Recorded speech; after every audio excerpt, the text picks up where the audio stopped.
All right, the judge in the Sean Diddy Combs sex trafficking trial considering prosecutors' request to dismiss one of the jurors. Let's get right to Fox 8's Lisa Evers with more on today's developments. Lisa? Well, that's right, Steve and Natasha. Now, for the first time in this trial, which is in its fifth week, there's an issue with the juror. Prosecutors asking the judge to dismiss a juror they say appeared to exhibit a lack of candor in the process of this entire trial. Now, translation, that means that the juror was not honest about something that the prosecution considers essential to this case. The judge said that he will make that decision tomorrow. Now, court got started late this afternoon, and that's when Diddy's mother, Mrs. Janice Combs, arrived at the court as she does every day to support her son.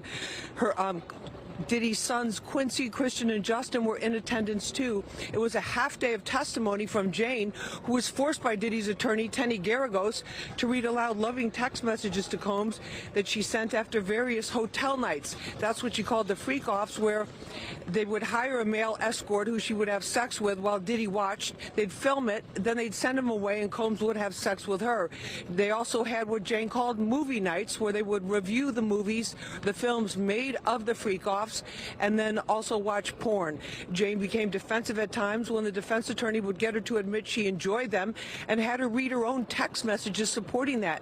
Jane testified she didn't like that Combs chose to celebrate rapper Young Miami's February birthday by whisking her away to Turks and Caicos while they celebrated Jane's, also in early February, behind closed doors in a hotel.